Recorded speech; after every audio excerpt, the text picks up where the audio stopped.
So, I'm at the coffee shop, and I've slammed 3 cappuccinos. As you could probably imagine, I really had to use the restroom. Now, of course, it's occupied, and I'm regretting my life choices as my bladder is about to explode. Finally, the restroom frees up, and I rush in, barely surviving the whole thing. Back at my seat, there's this older guy who starts talking to me. He shares that he worked at a prison as this guy that inmates could just walk up to and have a conversation with. So I was curious about him. I asked him, what's the biggest thing you've learned from all of that? He told me something interesting. What he said was, life is all about choices. One choice can change your entire life. His words hit me pretty hard and made me think.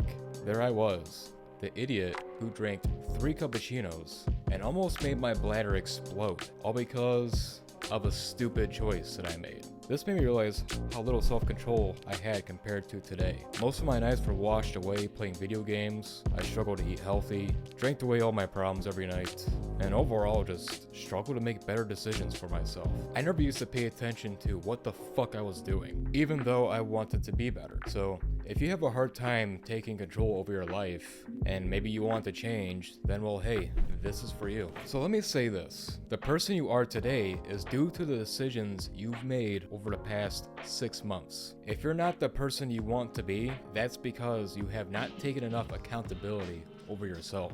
So let's say you want to drop 100 pounds and get jacked. Here's the thing. You know what to do, and you literally have all the knowledge in the world right at your fingertips. You want to become mentally strong and be that person who is able to just do hard things. But in reality, you're not making any progress. You better take another bite out of that sugary donut instead, which makes you feel good for about 20 seconds while scrolling on TikTok. So, what the fuck? Why can't we just make that decision to do something good for us and actually do it? There was something that brain surgeon Dr. Rahul Jandil, who has a PhD in neuroscience and has performed over 1,000 brain surgeries, said in an interview with Lewis Howes. In the interview, there was a specific skill that he believes everyone should master, which is emotional regulation. So if we don't learn to control our feelings in certain situations, those situations will have power over us and our decisions. So emotional control over yourself can literally be a superpower that puts you ahead of so many people. To further back this up, there is this article by Nest Labs that says poor decision making rarely has to do with a lack of intelligence or information. It is actually because we are heavily influenced by our emotions. Now, I want you to imagine yourself in a coffee shop. Every time I walk in to order something, there's this whole freaking display of sweets, unhealthy junk on the counter. There's brownies, there's donuts, there's muffins, there's bread, there's all sorts of shit. And to be honest, I want to eat all of it. And here's the thing, after just a few bites of that donut, your mind builds up a tolerance to the taste. So you crave more of it, and guess what? You eat more of it. You probably want to be that person who effortlessly enjoys doing hard things that rewards and empowers you. However, you never bring yourself to actually do any of these things. Instead of lifting weights, reading that book, and doing something productive with yourself, you just end up sitting on the fucking couch, eating a slice of pizza, scrolling on your phone every 2 minutes, while playing video games or something. It's as if you can't control yourself and you're on autopilot mode. Well, this lack of control you have over yourself isn't really by accident, because the world is designed to trick your brain and influence our choices. There is this internal conflict going on inside your head. This is due to 2 major parts of our brain that actively works against each other.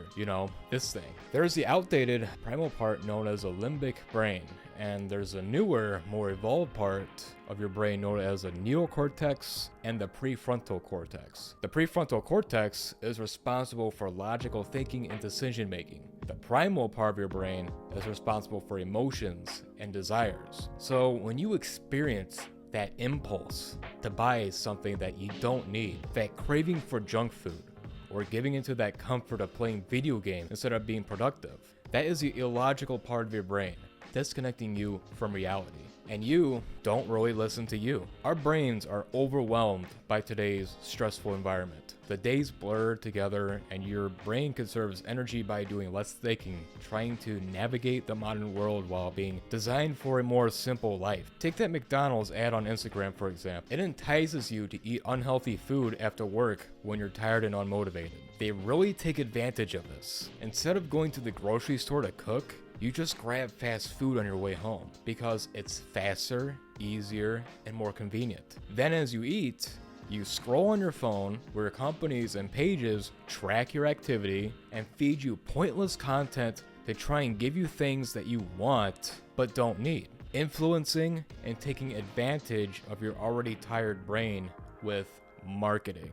I used to fall into this trap myself all the time. After work, I used to eat this big ass bowl of like ice cream, and I think it was mixed with Oreos and chocolate syrup too, almost every night. Then I'd hop on my Xbox, spend the rest of the night playing video games while drinking, or sitting on my computer screen watching pointless YouTube videos all night. There was no direction for where my life was heading, and I did nothing but distract myself all the time. Let me tell you this. I was a weak person who caved into these cravings and desires, feeling frustrated with myself, until I just reached the point where my urge to change became stronger, and I knew I had to take control over my life. So there's this process that I decided to follow. It's pretty much a process of making the unconscious conscious. The first step is to get a clear understanding of where you want to be and who you want to be. You have to know what you want.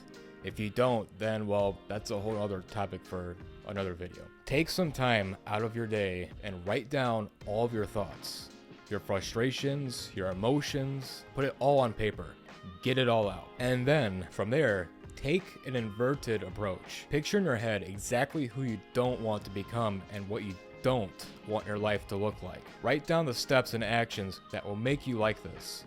Ask yourself, why don't you want to become like this? And the fears you have wrapped up around it. And from there, we know that we have to do the opposite of this, which brings us to step number 2. This is where you want to stop, think, and then act, instead of just automatically doing things. We really have to process our emotions when we are faced with some sort of desire to do something. Once you start to feel that impulse to do something that you know you shouldn't, this is where you should completely stop and write out this wave of wants and desires that you feel. Come to the realization that your mind is just pretty much lying to you. Think of the outcome of the decision you're going to make out of pure desire, and ask yourself if it aligns with your future self. And only take this action on your decision once you have paused yourself and decided on how you actually want to behave, instead of just letting autopilot do everything for you. So I've actually put this to the test. As of filming this video right now, I'm fasting and I have not eaten in 3 days. So on day 1 and 2, I felt hungry even though I wasn't, and then by day 3, I didn't feel hungry anymore. Every time I felt like eating, knowing that we can go a long period of time without eating, I paused myself and instead focused on my breathing. As long as you can write out these cravings, they will go away. It's not easy, but they will go away. Let's say you're browsing on Amazon and you find some stupid thing that you want to impulsively buy but don't need.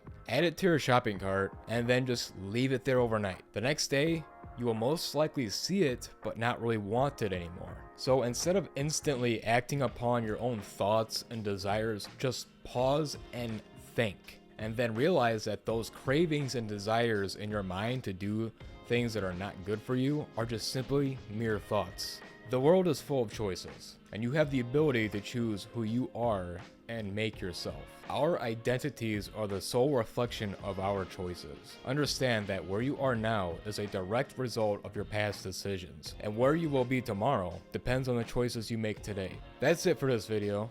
Talk to you later. Goodbye.